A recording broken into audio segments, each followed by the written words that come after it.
où tu lui donnes des cas et des problèmes, il réfléchit, il trouve les solutions. Mais un cerveau qui ne réfléchit pas, quand on te donne le problème, tu es fatigué, mais tu n'as rien fait. Pourquoi? Au monde qu'ils amènent, ah oui, mes frères, vous passez combien de temps en train de réfléchir? Je ne parle pas en train de vous soucier. Je ne parle pas en train de vous inquiéter, en train de réfléchir sur les problèmes et leurs solutions de manière pratique. Et où écris-tu tes réflexions? Où écris-tu tes réflexions? Certains appellent leurs réflexions des mémoires. C'est-à-dire, ils meurent, vous prenez ces livres où ils réfléchissaient, vous en sortez des bouquins.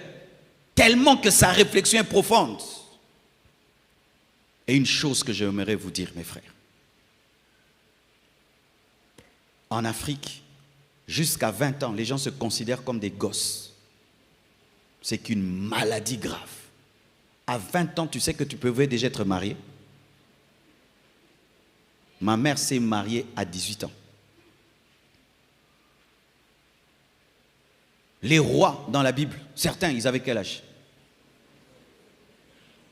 Mais tu as 30 ans, tu réfléchis comme quelqu'un qui a 15 ans.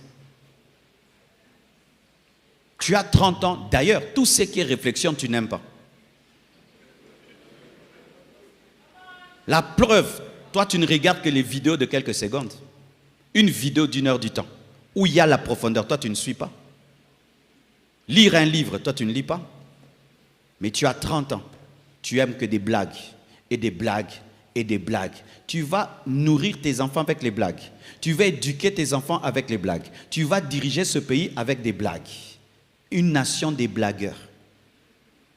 Tolobelela, tolobelela. Et les païens peuvent être comme ça, pas nous les chrétiens.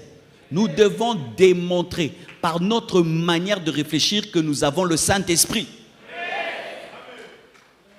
De sorte même chez vous à la maison, on pose la question à tes parents qui t'éduquent. Le Saint-Esprit. Et réfléchissez.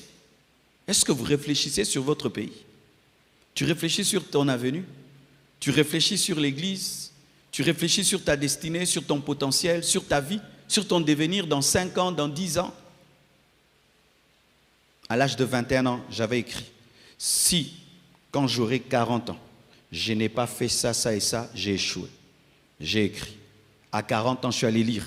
J'ai fait tout ce que j'avais écrit, que je devais faire à 40 ans. Et il y a des choses que je dois faire quand j'aurai 50 ans. Si j'ai 50 ans et je n'ai pas fait ça, j'ai échoué. J'ai échoué. D'ailleurs, moi, quand j'aurai 50 ans, j'irai en retraite. Je dois aller réfléchir. Un demi-siècle sur la terre, qu'est-ce que j'ai fait? Vous vous glorifiez de vos âges. Est-ce que ton âge équivaut à tes réalisations? Oh, je suis grand, respectez-moi, respectez-moi. On te respecte pour l'âge, mais pour tes réalisations, est-ce qu'on peut te respecter? Même un serpent, lorsqu'il marche sur la terre, il laisse des traces. Mais toi, sans traces, tu vas mourir, c'est comme si tu n'as jamais vécu. Oh, est-ce que c'est faux? Tu as inventé un vélo, une moto.